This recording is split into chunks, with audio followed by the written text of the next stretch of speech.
C we have a question क्या दिया हुआ है, कुछ एक स्लोप फाइंड आउट करना है, एक फिगर बनाते जाते हैं साथ ही साथ, है ना, मज़ा आएगा। एक सिंपली सपोर्टेड बीम है जिसका एक एंड रोलर है, एक एंड हिंज है। इसके मीड में एक कॉन्सेंट्रेटेड लोड दिया हुआ है जिसकी वैल्यू है W। देखो सिंपली सपोर्टेड बीम है तो उसका कुछ सपोर्ट रिएक्शन भी कुछ ऐसा वर्टिकल होगा, करेक्ट, जिसकी वैल्यू कितनी होगी, करीब W/2। ये बीम की जो लंबाई है वो L है। अब हम ये जो मेथड से सोल्व करने वाले हैं, डिफ्लेक्शन की वैल्यू देखो क्या फाइंड आउट करना है कि ये जो है इसके ऊपर लोड लगेगा तो इसका कुछ ऐसा शेप बनेगा, और यहाँ पे सेंटर में इसका जो डिफ्लेक्शन है ये मैक्सिमम होगा। ये डिफ्लेक्शन की वैल्यू हमें फाइंड आउट करनी है। अब इसको हम सोल्व करेंगे स्लॉप डिफ्लेक्शन मेथड से। देखो स्लॉप डिफ्लेक्शन मेथड का एक बहुत ही आसान सा फॉर्मूला है। क्या फॉर्मूला है, EI d²y/dx² equal to -m।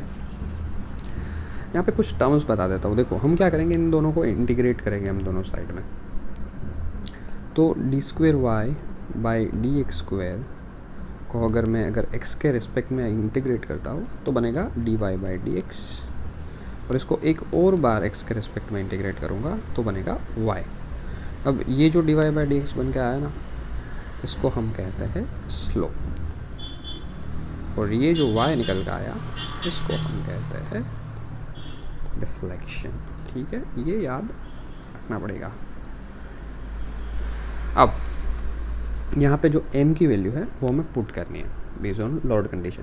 अब देखो m की वैल्यू जो है वो हम x के रिस्पेक्ट में निकालेंगे। माने कोई एक सेक्शन ले लेते हैं यहाँ पे जो कि ये राइट वाले सपोर्ट से मान लीजिए x की दूरी पे है, सपोर्ट को xx बोल देते हैं। तो एक सपोर्ट xx हमारी मोमेंट की वैल्यू क्या होगी, बहुत आसान है, W/2 जो हमारा लोड है मल्टीप्लाई बाई x।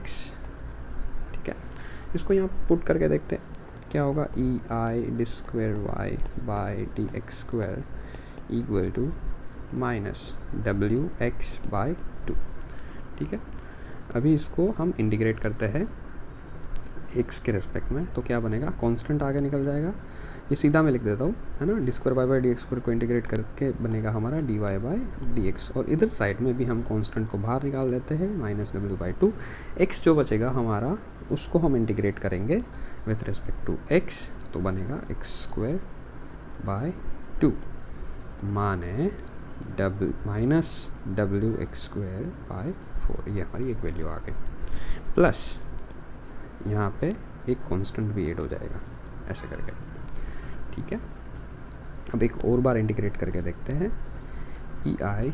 अब dy/dx को इंटीग्रेट करेंगे x रेस्पेक्ट में तो बन जाएगा y इक्वल टू, अभी ये जो है इसको हमें इंटीग्रेट करना है। इसमें पहला टर्म एक टर्म को करेंगे तो कांस्टेंट W/4 बाहर आ गया, x² को इंटीग्रेट करने से मिलेगा x³ बाई 3 प्लस C1 को भी इंटीग्रेट करना पड़ेगा x से, तो सिंपली C1x हो जाएगा, और एक और कांस्टेंट जुड़ जाएगा हमारे साथ जिसका अभी हम नाम दे देते हैं C2। अब देखो हमारे पास ये दो इक्वेशंस आ गए, एक और ये दो। अब हमें फाइंड आउट करनी है वैल्यू C1 और C2 की, जो कि दोनों अननोन है हमारे लिए। उसके लिए हम एक बड़ा अच्छा तरीका यूज़ करेंगे। देखो सिंपली सपोर्टेड बीम में हमें ये पता है कि ये जो दोनों एंड है लेफ़्ट एंड राइट जहाँ पे सपोर्ट है वहाँ पे डिफ्लेक्शन 0 होगा, क्योंकि वो डिफ्लेक्शन अलाउ नहीं करता। ठीक है, पर वो रोटेशन अलाउ करता है, तो रोटेशन की वैल्यू वहाँ पे 0 होगी। देखो यहाँ पे ये जो है हमारा मिड पॉइंट जहाँ पे डिफ्लेक्शन मैक्सिमम होगा वहाँ पे हमारी रोटेशन की वैल्यू है वो 0 होगी। अब इसी का इस्तेमाल करते हुए हम आगे बढ़ते हैं। पहले हम ले लेते हैं डिफ्लेक्शन इक्वल टू 0।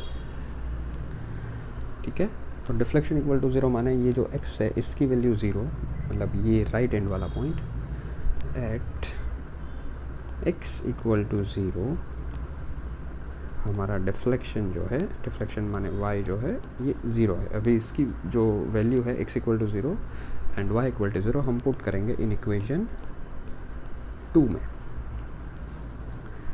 देखो ई आई 0 माइनस और ये x वाला टर्म भी 0 प्लस C1 वाला टर्म भी 0 प्लस C2। देखो ये 0 हो गया, ये 0 हो गया, ये 0 हो गया, खाली C2 बचा हुआ है। तो C2 की वैल्यू क्या है? C2 इक्वल टू भी 0। चलो एक कांस्टेंट की वैल्यू हमें मिल गई। अभी है दूसरे कांस्टेंट की बारी। उसके लिए हम स्लोप वाला यूज़ करेंगे, अरे रोटेशन वाला यूज़ करेंगे, या माने उसको स्लोप ही बोलेंगे ना। तो स्लोप 0 हो जाएगा L/2 पे।